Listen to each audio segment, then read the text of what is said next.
aware that this is being recorded, so we'll keep the language to a civilised nature, no matter what we will think.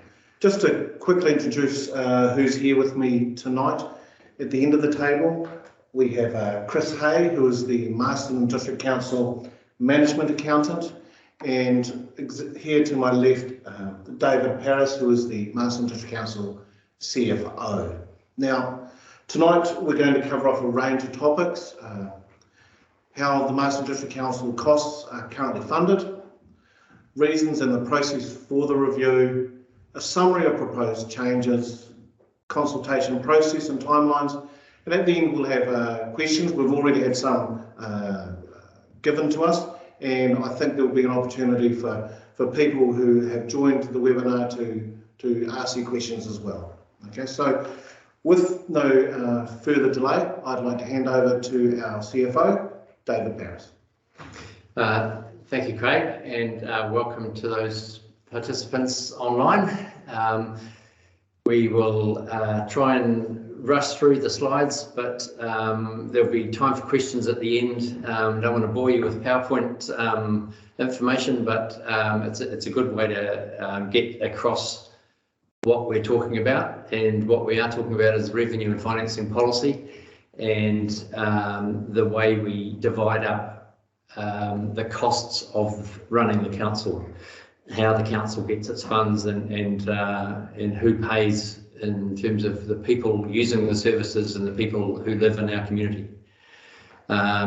So Craig's just given us a rundown of the major things that we're doing tonight. The proposal that's out there has a number of changes to the policy, and we're looking for your feedback and ideas as to whether the council's on the right track, you agree with what's being proposed, or you think there's some better ways that we can divide up our costs.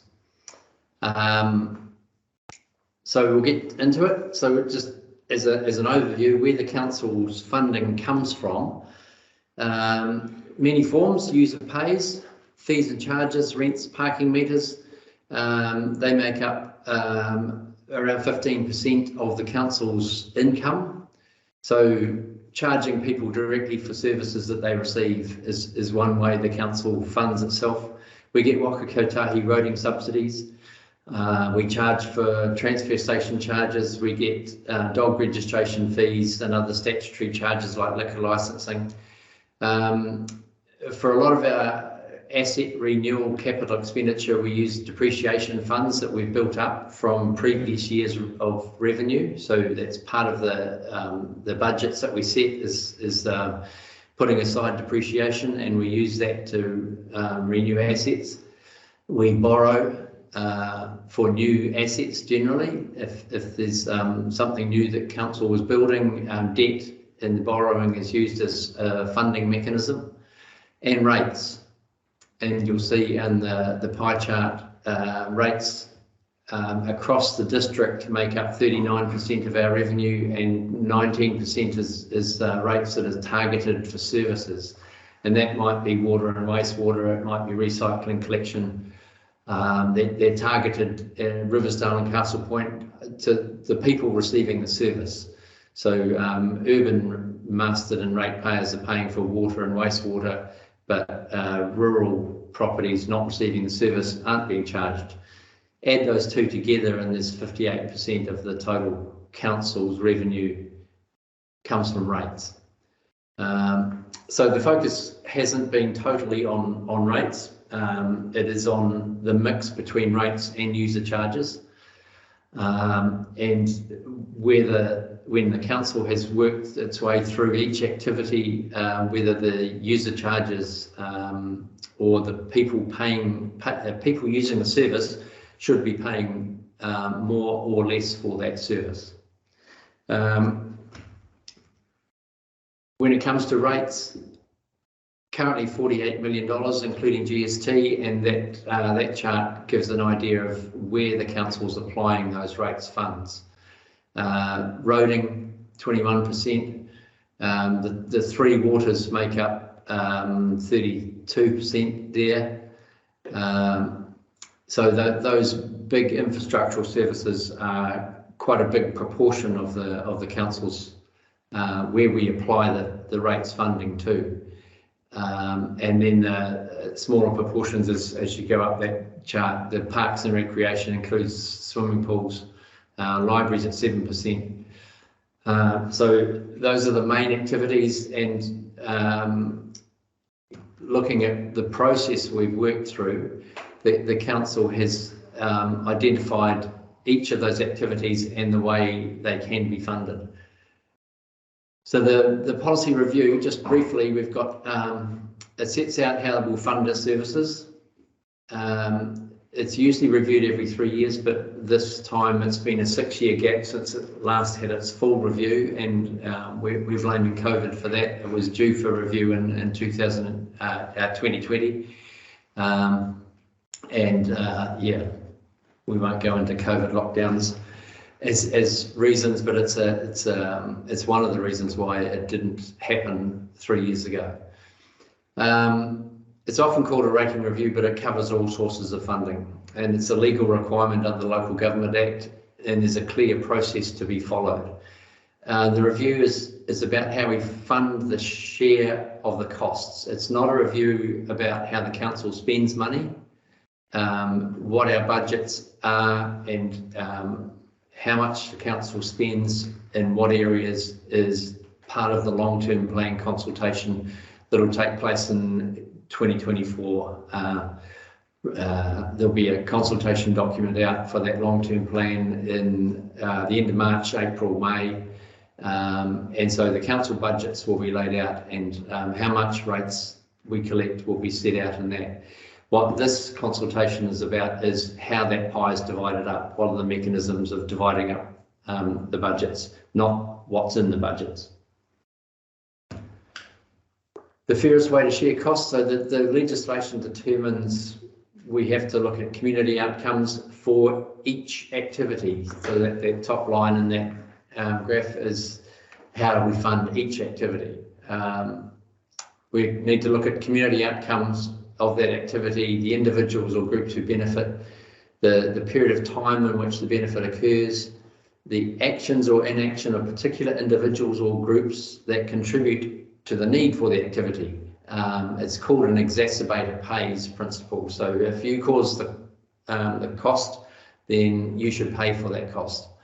And then the cost and benefits of funding it separately from other services. So how we might look at a rate for roading, for example, on its own, and not lump it into general rates. We target roading as this is the cost, and this is the way we're going to share up that cost, as opposed to any other of the council services. So we're looking at funding separately, using different rate types for different functions.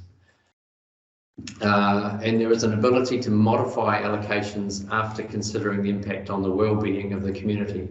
And I'll explain how that comes about as we go through the slides. User pays. In the consideration of each activity, the council's looked at whether a user of a service can be charged to use that service. So in the transfer station, we charge fees to dump waste.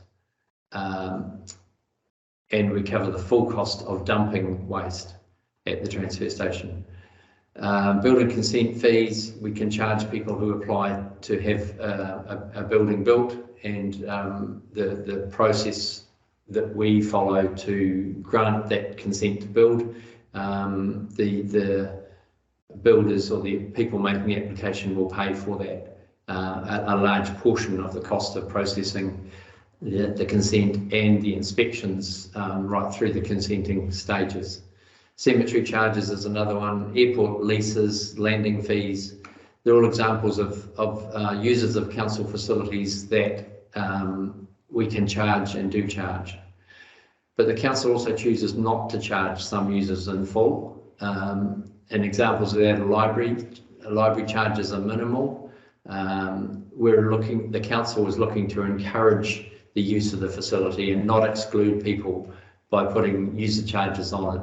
Similarly with sports clubs and sports fields, there's a number of those who are in facilities owned by the council and are paying minimal rent or lease, and that's a decision by the council to not fully charge those groups, again to enable access and participation. Public toilets, clearly uneconomic to have someone stationed at a public toilet taking money, so the opportunity for user pays is not there, unlike Taupo, for example, where they had a toilet attendant taking money. I'm not sure if that still exists. Recycling services is another one. The council is encouraging recycling, so we're not charging people to take recyclable material to the transfer station. So after those user charges are factored in, we end up with the rates to fund the balance of the operating costs, and they're payable on all rateable properties.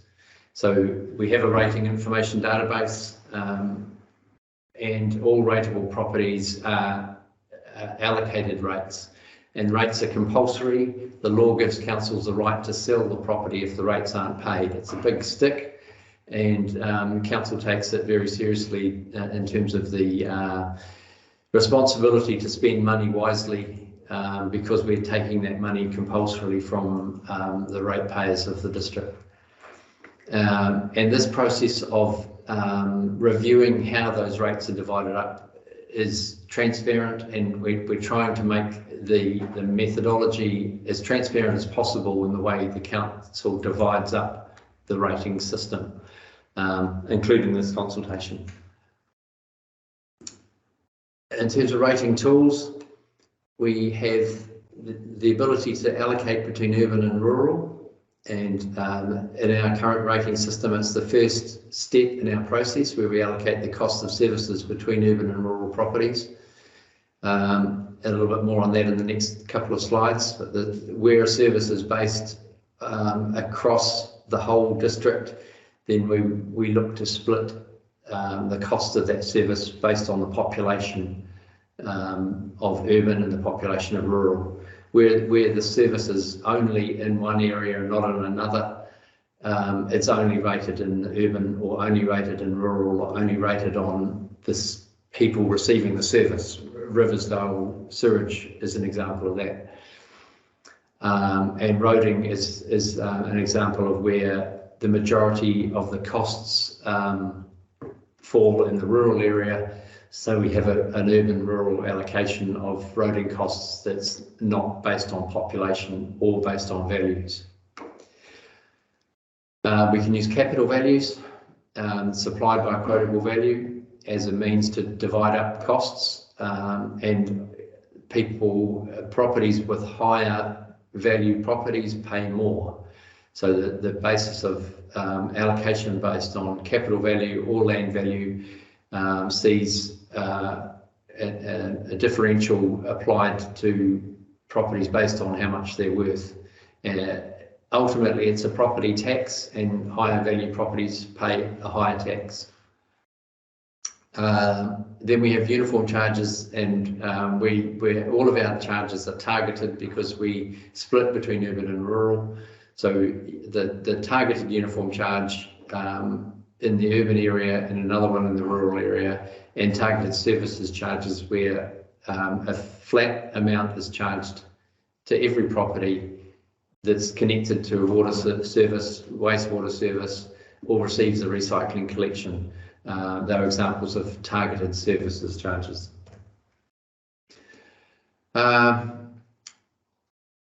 So our current policy, it's been in place for over 25 years, the way the council has divided up the rates, and has been tweaked in smaller degrees every time it's been reviewed, and arrived at where it is now with a number of small changes. But the basis of the urban-rural split is the first part of the policy, and then a portion of rates on capital values, a portion on uniform charges. Some of those uniform charges relate to water and wastewater services. A portion of uniform charges on roading costs, and that's significant in the rural area, and a 2 times differential on the land and capital value rates for non-residential properties or commercial properties. So they're the main components of the policy, the use of the almost the full suite of tools that we have: capital value, land value, uniform charges, and targeted services charges.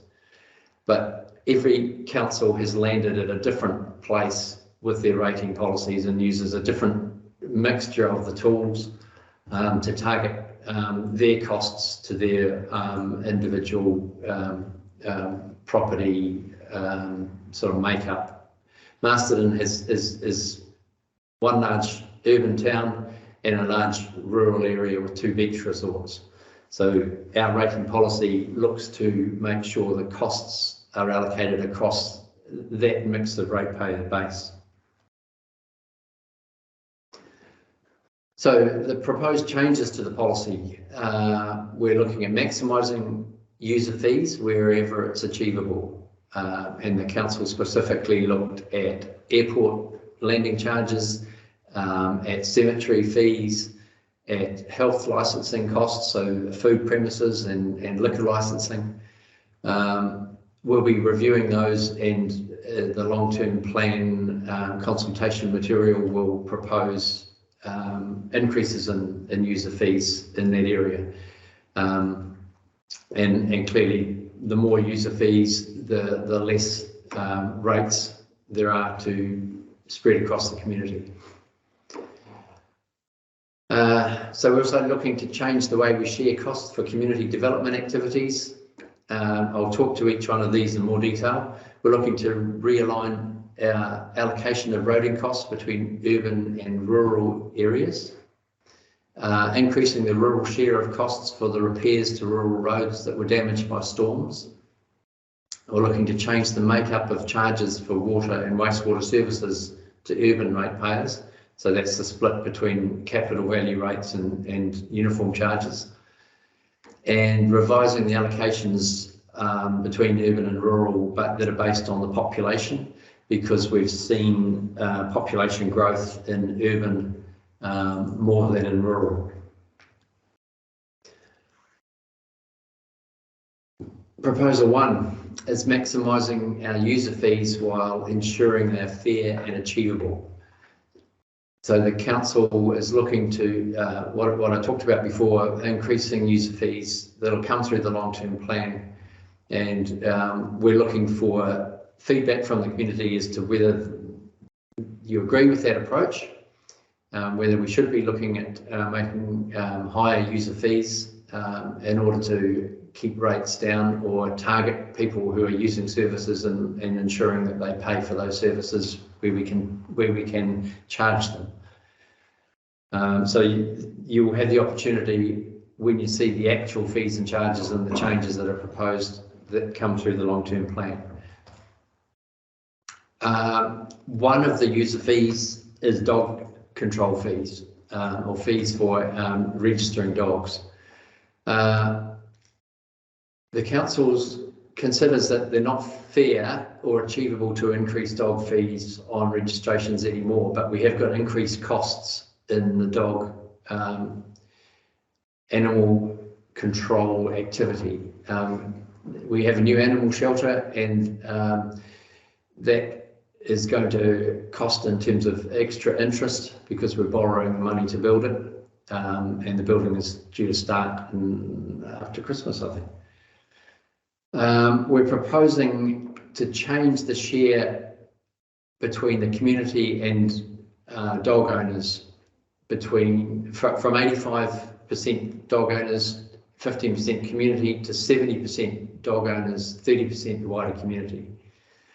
We're also reviewing the structure of dog fees further to incentivise responsible dog owners. So looking for the way the fees are set to provide responsible good dog owners lower fees and charge dog owners who have dangerous dogs and troublesome dogs higher fees. The council needs to spread the cost of animal control, or 70% of that cost, across dog owners, and allocating it across every dog owner is the most equitable way. But we can differentiate who those dog owners are, and the responsible dog owner is the current methodology that we have to provide a reduction in fees for people who meet the criteria of being a responsible dog owner. We're looking to recognise that community development benefits everyone, and changing the way we set the rate for community development costs. Currently, it's a part of the targeted uniform charge, so that's the flat amount, the same for every property. The council's looked at that and said it's more akin to libraries and recreation centres, those community facilities. The benefits that come from providing community grants, running Christmas parade, cultural festival, the Waitangi Day event, other events that are supported in residents associations, those costs are now going to be funded as part of a capital value rate. So that means higher value properties will pay a bigger proportion of those costs. Other way around. Yep. Okay, I'm getting myself confused. It's currently a capital value rate. Yep. It's going through a uniform charge. Sorry, it is too. Yeah, and so those higher value properties that are currently paying more for that particular activity the council does, it's going to be spread evenly across all properties in the community. That's right. Sorry. So proposal 3, realigning our allocation of roading costs between urban and rural areas. We have allocated between urban and rural roading based on where we spend the funds on an average allocation over a period of time. So we've looked at the history and where we're budgeting current spending. And we think the 70-30 split between rural and urban is a better reflection of the spend in the rural area, 70%, 30% in the urban area. So it moves a little bit more into the rural bucket that we then allocate to rural properties only. And we've got examples of properties where you'll see the effect of that change, that 1% change, how many dollars that means an example property is going to pay more, and in the urban area how much less they might pay. We have a separate line item in our activity area for the costs of recovering from the storm damage that we've incurred over the last 18 months. We've had to dip into our storm and flood damage fund, and restoring those funds by way of rates. The council's looked at who should pay the restoration of those funds, and on the basis that 100% of those costs have been incurred in the rural area, and the rating to restore the funds needs to be allocated across the rating base, the council's landed on a 90% rural, 10% urban split of those costs. What we are rating for in the current year is 500,000, and we'll probably need to rate 500,000 a year each year for the next 4 years to put money back into the fund that is currently in deficit. The 90-10 is an allocation the council's landed on. on the basis that the majority of the people using those roads are rural people, and there's some usage by urban. We're looking to recognise urban properties' access to water and wastewater services with a bigger share of allocation across all properties in the uniform charge. So moving from 25% of the cost as a uniform charge to 30% as a uniform charge, and reducing the capital value component by 5%. It recognises that there's an equal level of service applied to all properties for water and wastewater, and that equal level of service is reflected in a uniform charge portion of our rates. The capital value rate portion means higher value properties pay more, but they're generally larger. They'll use more of the services. Some of them are commercial and are not paying per metre of the water used, and so the capital value rate is a better reflection to charge their use of the water and wastewater services. And higher capital value, there's an assumption that there's a greater ability to pay. Again, that comes back to that rates as a tax, not as a direct charge for services. So increasing the targeted uniform charge portion spreads more of the costs evenly across the connected properties. And just a note about water meters, they are in place. About 95% of properties have water meters now, but will not be using them to charge, or not yet. Largely because of the government's affordable waters changes that have been proposed. The council was reluctant to go down the track of charging water by metre and making a significant change to the way we charge for those water services, just prior to another big change, which would be a water entity taking over the delivery of water services.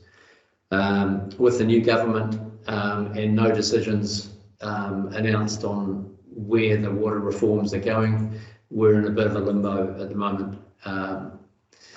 So that's where water meters are at, and hopefully answers the question as to why we're not charging by metre at the moment. So what else has changed? Urban growth. There's been more properties, more value added to the urban rating base in the last 3 years than rural. We don't have census information around the population statistics to give us an accurate urban-rural population split, but our extrapolation of the growth figures to estimate the change in population, we've landed on 79% urban, 21% rural. So that split is applied to a number of the council activities where there's a general good across the whole community, and we're saying now urban are going to pay 79% of that general good and rural will pay 21%. Again, the modelling will show where we landed with that in terms of the extra dollars that any individual property will pay. The graphics on this page sum the total changes to the policy. So the current policy is the top of the bars. The next one is the proposed policy. So overall, the right-hand side shows urban and then rural, but on the left, the total rates, there's a reduction in the amount of rates on capital value from 55.8 to 50.9%. Across the whole council, the land value rates staying the same at 16.2%. And then there's an increase in the amount of rates that are set on uniform charges and services charges. So they, in total, going from 28% to 32.9%.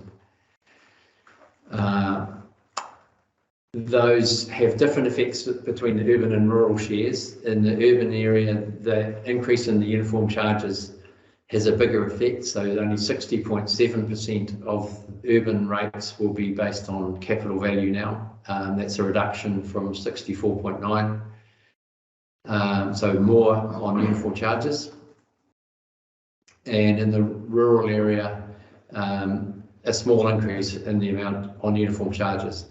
And you'll see that proportion of uniform charge, targeted uniform charge, that the orange in rural is bigger than the urban, and that's because roading costs in the rural area are 30% of them are targeted to a uniform charge. Yeah, so we're not changing that percentage, but the uniform charges in the rural area are much higher because of the roading charges that are included in there. It's a very busy table. Hopefully you can see example properties across the top. There's 6 different property types, and then down the side are the different changes, the current policy rates in green, and then for each of the changes the council's proposing to make to the policy, the effect of that change in dollars on each of those property examples. So the change for community development, where we're moving towards a uniform charge across every property. For the low value urban residential, it increases their rates by $40. The median residential property increases theirs by $14, and it reduces the high value residential property by $52. And the urban commercial, or the one that's paying the 2 times differential rate, theirs reduces $66. Lifestyle properties pay another $12, and a rural farm, because of their high value, and we're moving those community development costs away from a value-based rate to a uniform charge across all properties. They get a reduction in rates of $290. They're only example properties, and there's a whole range in between, and above and below. So a farm with $3 million might have a different outcome, but it will be a similar outcome. It'll be a different dollar figure, but a similar outcome. The population change, where we're putting more of the rating into urban because there's more people to spread over in the urban area. You'll see the reduction in the rural properties and the increases in the urban properties. The roading split, where there's 1% change in the amount of rates allocated to roading, to rural for roading. You'll see there's increases in the lifestyle, $14, and $98 increase in farm, and reductions in the urban properties, because we've moved some of the roading rates across to rural. And similarly with the urban-rural storm damage split, there's a reduction in the urban properties, an increase in the rural properties. So the bottom line there in the yellow, the proposed total rate change, of all of those changes, there's a $75 impact increase for the low value residential property. Oh, sorry, I didn't talk to the urban water supply and wastewater. Not applicable for the lifestyle and rural, so the farm property, because they're not receiving those services. But the change in the increase in uniform charge proportion, decrease in the capital value, means the high value residential property is going to have a reduction in how much they pay for water and wastewater, and the commercial one also, and the low value residential increases, and the median increases to a smaller extent. So that's the effect of allocating more of the costs across every property, rather than being on the value of the property. So the high value properties will pay less. So yeah, going back to the bottom line, the impact of those changes, overall the rural farms are seeing reductions, the lifestyle's a small reduction, the commercial properties are reducing, the high value residential properties are reducing. The majority of the properties will be close to the median value urban residential. There's a $35 increase there, that's around 1% of the rates on that property. And there's a bigger increase on the low value residential, and the percentage is higher there because of the lower start in terms of the current rates that they're paying. So that's the picture of where the changes land in terms of property examples. A number of other things were considered by the council as they went through and reviewed the policy. One of those is the impact of forestry on rural roads, and whether forestry owners and forestry property can be charged more because of the damage that the logging trucks are doing to the roads, so that the forests are causing, the logging of those forests is causing that damage. And there have been other councils go down the track of imposing or putting a loading on the forestry use of land, so that they pay more than other uses of land, and pastoral farming being one of those other uses. We have landed at the point where we don't believe we've got enough information to apply a policy and a loading on forestry use at the moment. We're going to do more work to determine the damage being caused by the trucks, the logging trucks versus other freight trucks and use of the roads. And we're going to look at the impacts on well-being in the rural area of forestry, increasing forestry planting, depopulation, isolation of the remaining farms. So where there is a detriment to the community of forestry, there is justification, we believe, to look at forestry use land paying higher rates.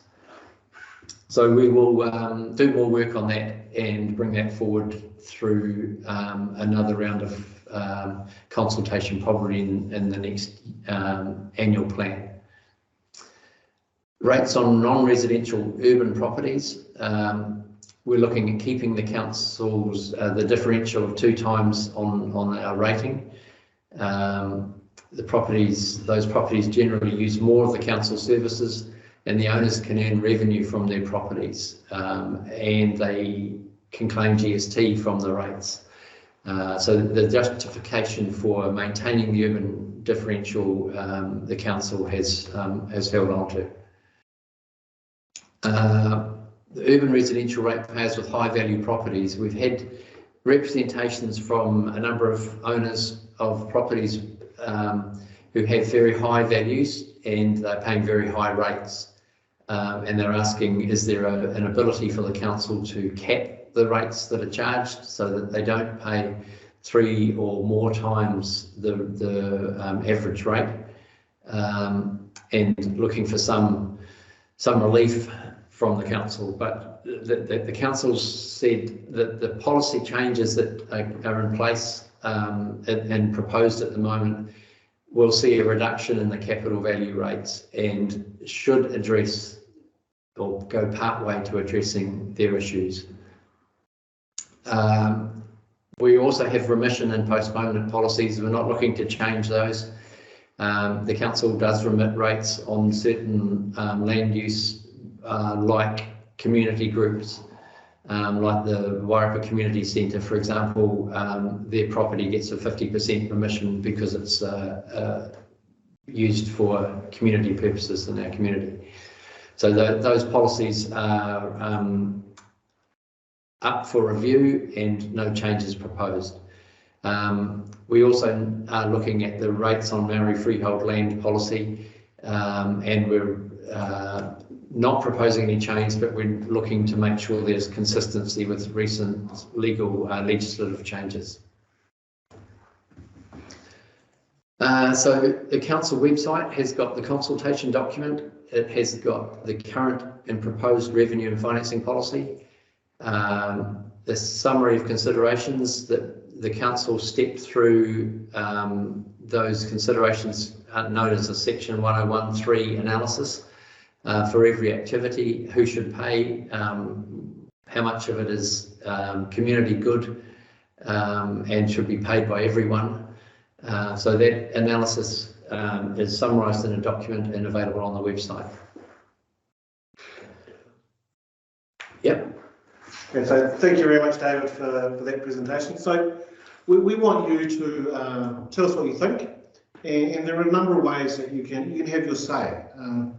We have an online submission form on our website, which should only take you 3 to 5 minutes to complete. There's a PDF submission form which you can email to us, phone us, excluding public holidays. Come along, pick up a submission form from the District Library or the Customer Service Centre here at Queen Street and post it into us, or drop it off at the Customer Service Centre. For those who would like to present in person, we are holding hearings on the 29th of November, and you'll need to indicate in your submission form that that's what you'd like to do. But be very aware that we really want to hear what you think, and to tell us what your views, and that way we can come to decisions around what you, the ratepayer, and the public think. So what happens next is the consultation period will close on the 20th of November at 4 p.m. So that's when you've got the time limit to come into it. The council on the 29th of November, the Wednesday, will have a hearing on this. The 13th of December, after council deliberate, we will deliberate and adopt the draft policy. Early 2024, we will review the draft policy following revaluations, which are due December. Okay. Beginning of December. Okay. And we'll look to adopt the final policy. And on the 1st of July 2024, the policy will come into effect. So basically we set the rates for the 24-25 year on this new policy. Okay. And the policy, as you said earlier, was that's how the pie is determined, right? Mm. And we had the examples earlier, and that's on what we're doing currently, correct? Yes. Yeah. The comparison between this year's rates, how much we're charging this year, yeah, and what we would charge if we applied the new policy this year. So we'll move to questions. Yep. Okay. And I see Liz Magodi there online. I've got an email from you, Liz, and I haven't got to replying to it yet, so that she's asked me some detailed questions. Liz is from Federated Farmers, and we will endeavour to answer those questions as soon as we can. There's some quite specific information, but we have had a few questions already. So you have the ability online to type in the chat in the QA section on the screen, Q&A. So if you want to ask a question, you can do so, and we'll bring it up and try and answer it. But in the meantime, I've got one here that's coming. Can the urban growth allocation be taken from consents and developers, new home builders, owners? What we've done in growth is assess the growth in the additional properties that we've subdivision has resulted in, and how many new houses have been built, between the last census and now, and extrapolated that into population growth between both urban and rural.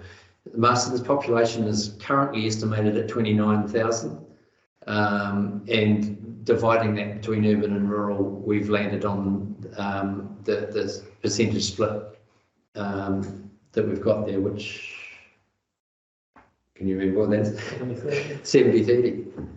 No, 79-21. But we do factor in growth every year. The rating database does include all new properties that are added, all additional buildings that have been built and valued, whether they be commercial buildings like Harvey Norman, for example. There's a new shop there, so they're paying rates on that now. They weren't the previous year. All of those additional properties and additional value that's added to the rating database benefits everyone, because it's a bigger pie to spread it over. So there is a benefit to growth, and we take up that benefit every year by seeing growth in the rating base. There's a question: people in urban Masterton rely on goods coming by truck on rural roads into the urban area. Trucks do the most damage to road surfaces. Why are rural properties expected to bear an increased share of the cost of maintenance of those roads? I suppose freight and road users are paying road user charges to the government, and the government's collecting that revenue, and we're getting some of that revenue through Waka Kotahi and the subsidies on our roading network. So in terms of trucks paying for damage to roads, there is a degree of a user charge in the road user charges that those trucks are paying, and they pay more depending on the weight of their axles. The balance of the cost of roading are a community cost. Whatever we don't get from the Waka Kotahi subsidies, we need to spread across our whole community. And that's why we're looking to divide it up based on where the costs are incurred between urban and rural.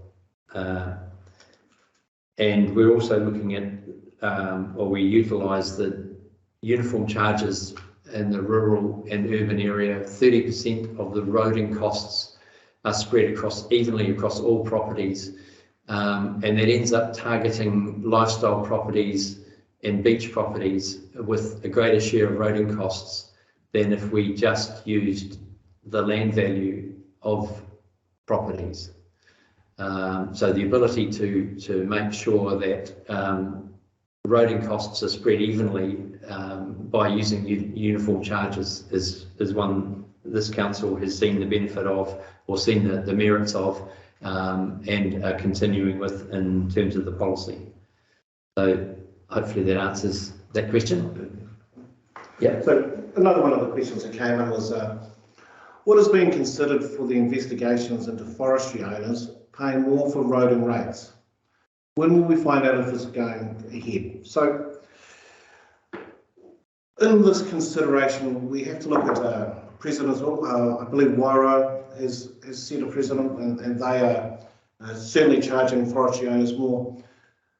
For us to continue down this path, we have to be sure as to the cause and effect when it comes to roading, and then we would look at, similar to business owners in town, a multiplier would be applied, and that is being considered. But we have to be sure of the facts, don't we? Before we can go ahead with this. But it's certainly something that we are very aware of in our roading network, the perceived damage from logging trucks. So we will continue to look into this, and I think we're looking to have something in our next LTP. Possibly an extend your plan, yeah. And make a one-off change to the revenue financing policy. Yeah. There's a question about animal control. Why should more of the share of dogs go to general ratepayers rather than dog owners. What benefit do we get from that? I've looked at trying to answer that by saying the general benefit to the community of the animal control function. It's safe to walk the streets, or safer, because there's council staff taking dangerous dogs off the street or roaming dogs off the street. So whether you've got a dog or not, you can rest assured that there's a level of increased safety because of that service on footpaths and on walking trails, that are public spaces. If there's a dog barking in a neighbour's property, the neighbour can complain, or the neighbour of the barking dog can complain, and the council will investigate and talk to the dog owner. So the benefit is the person who has the problem with the barking dog next door receives a service from the council. So there's a justification for something in the rates that neighbour paying. There's also safety for road users in terms of keeping roaming dogs off the street, any road user. And roaming stock, part of the animal control function is being called out at night. If there's a cattle beast on the road, our staff will go and get that animal off the road and make it safe for road users, and try and find who owns that animal. So yeah, there are wider community benefits to the animal control function, and the council's landed on 30% of those costs being funded across the whole community. The next question has partially been answered with what David has just said. And the question is, why should good dog owners pay for dogs that cause problems? And this is something we discussed at length within council, and I think David explained that quite well before, that everyone benefits from what our staff are doing. This is not an easy job for them a lot of times, and it's about just spreading the load a bit. But we as council are very aware of dogs and how they fit into the societal part of Masterton District Council. Yeah. I think a point to mention as well, which David said, was that as part of the fees and charges that we'll be setting as part of the long-term plan, there'll be a review of dog fees across the board, and so that good dog owners or responsible dog owners will be able to get a relief or pay less, and it's those dog owners that aren't responsible dog owners that will bear more of the cost. But that's something we'll need to go through as part of the long-term plan next year. Another question coming. The water changes don't mention water meters. How do water meter charges fit into this, David?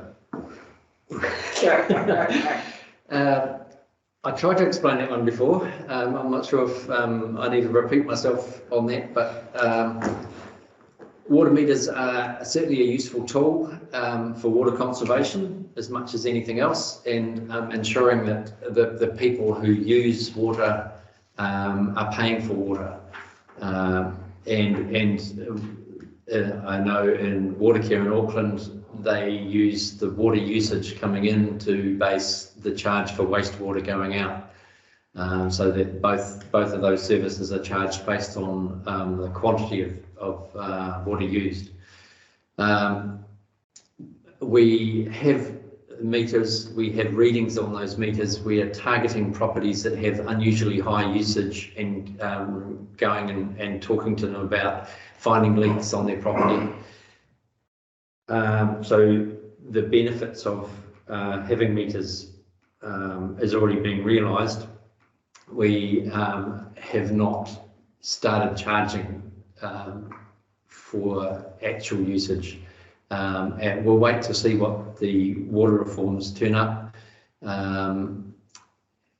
because we don't want to invest in a water metering regime which takes some administration, and then find that the water entity doesn't want to start charging using our water meters, because the Wellington entity, for example, not all councils in the Wellington region will have water meters, and they may decide not to use the meters to charge. and our efforts to set up water metering in Masterton would be a wasted effort. So it's a wait and see in terms of the government space at the moment. Okay. So the next one in the list of questions is, why do you charge commercial and businesses twice as much? Now this is, I believe, we're 2 times at the moment, and every council I've seen information from do charge a differential. Some are higher, some are lower. Now, I think, David, you can explain, it's around the usage of council assets and the ability for them to generate an income from that. Yes, from their property. So we're rating their property, and their property is used for commercial or non-residential purpose, and therefore they can generate income from it. There's a number of council facilities and services that make this a great town and district to live in, that attracts people to live here, that attracts tourists and visitors to come here, and all of those people spend money in those businesses. So the flow-on effect of business for business of the council services is a reason why they can contribute a higher amount to the cost of providing those services. There's a number of things that are directly applicable. Morley Park, for example, requires some rate subsidy. It has quite a high user charges component, but the portion that's rate funded, the people who come and stay at Morley Park spend money in town, in those businesses. We provide under veranda lighting in the CBD, the street furniture and general environs of the CBDs, Christmas decorations. All of those things provide benefit, particularly for businesses. We fund tourism Wairapa, and they bring visitors to the district.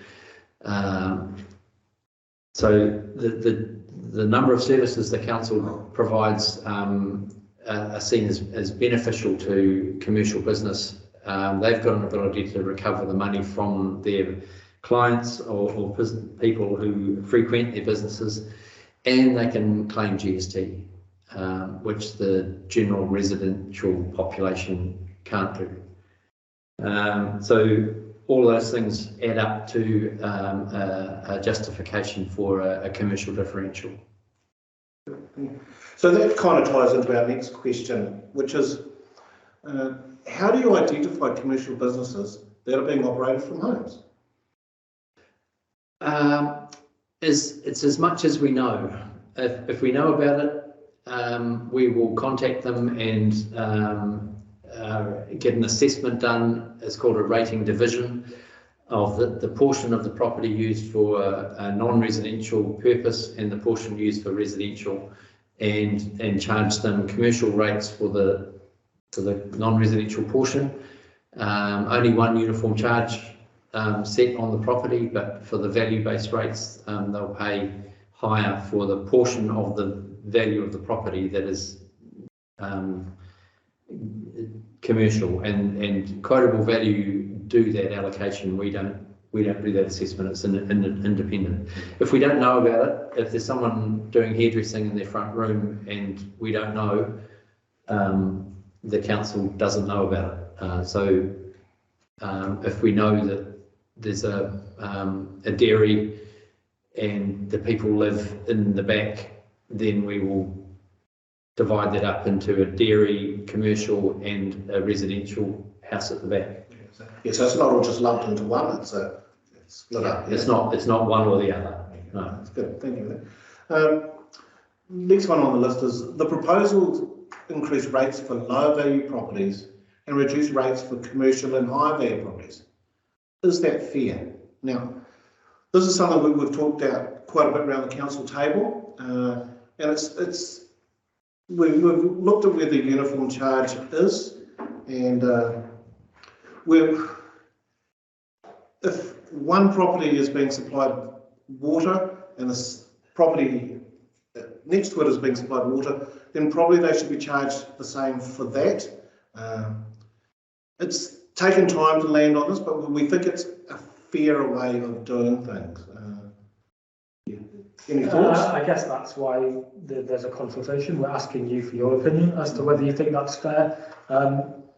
The result is that seems to be what's happened as part of the numbers, but it's from going through all of the different activities within council and reviewing them from a policy point of view as to what is fair for that service, and this is the outcome. So yeah, keen for your feedback on your views. Thank you, Chris. Yeah. Okay, so the last question we have here before we've got a question has come in from the viewers. Why is increasing user pays fairer when it is generally accepted that progressive tax is fairer to society than a flat rate that hits lower income families harder? In the absence of a local income tax, shouldn't we be using capital value as a better measure of ability to pay? And I'm going to ask David to talk to that. Capital value is a measure of ability to pay, and it's the council's view as to how much capital value and how much of flat or uniform charging make up the slices of the pie. And the government legislation puts a cap on how much can be uniform charge. 30% cap for is the maximum the council can do in uniform charges. So the government or the legislation has recognised that too much uniform charge is regressive and is not charging on a taxable basis and recognising ability to pay.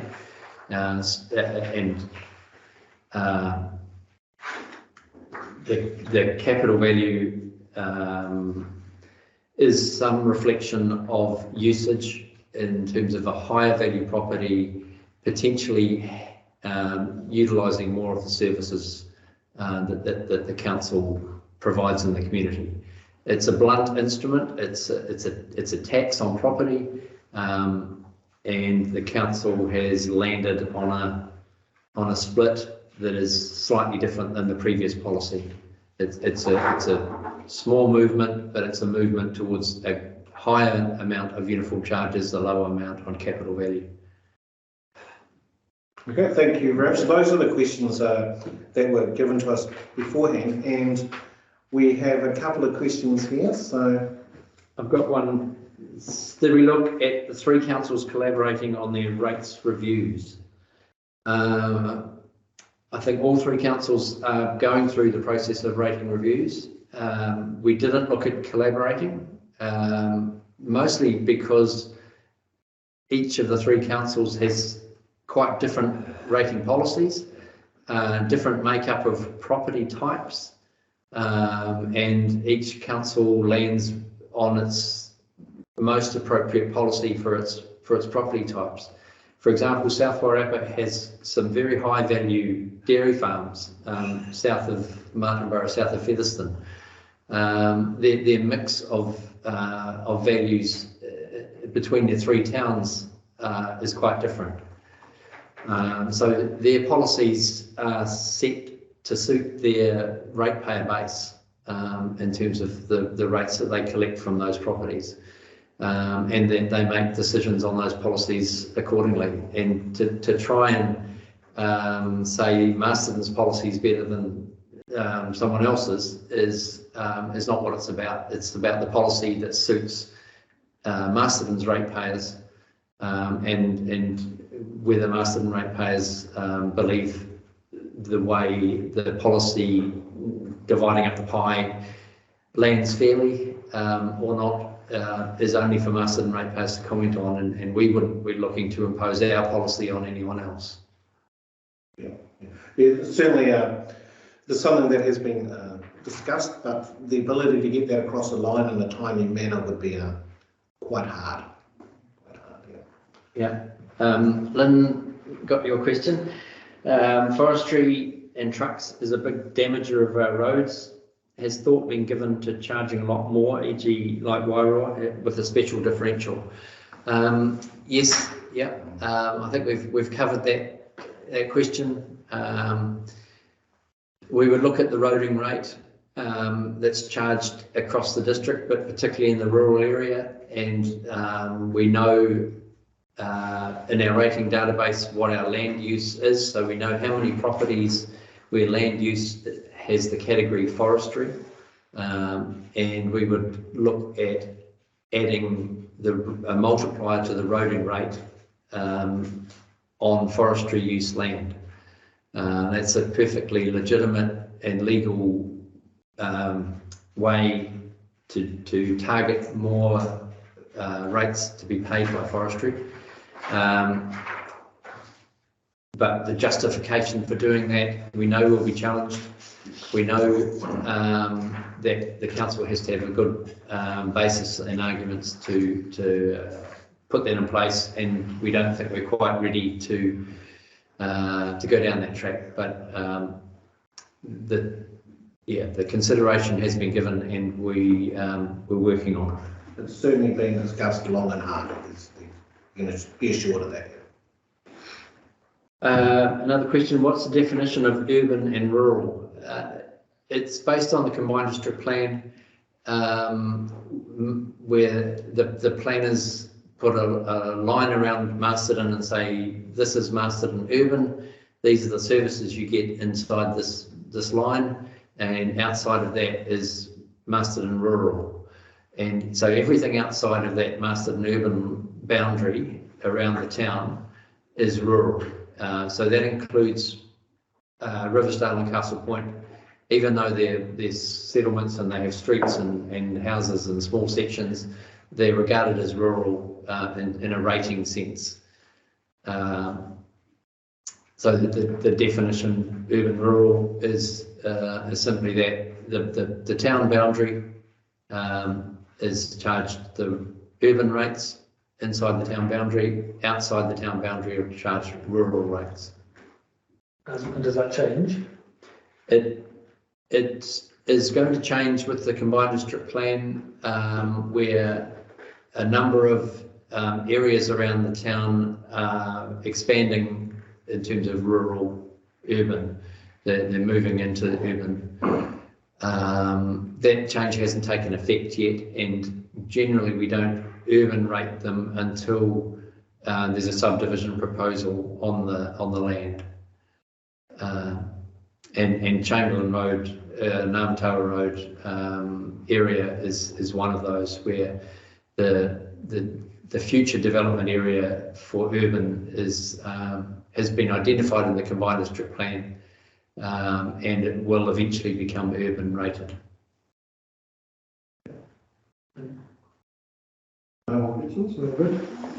So if we're happy with that, and we'll wind this up next, I'd first really like to thank everyone who has tuned in today to listen to the policy review.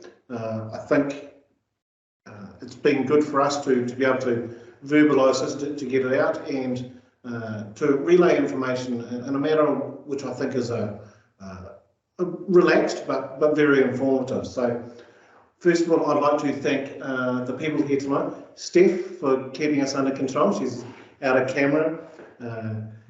Chris, David, for giving us the information going forward. And I just want to reiterate that the consultation period closes on the 20th of November, so get your feedback and let us know what you think. You are the ratepayer. We need to know what you think so that we can make better decisions for you. So once again, I'd like to thank you all for coming along tonight, and I'd like to thank everyone here for making this possible. Good evening. Thank you. Thank you.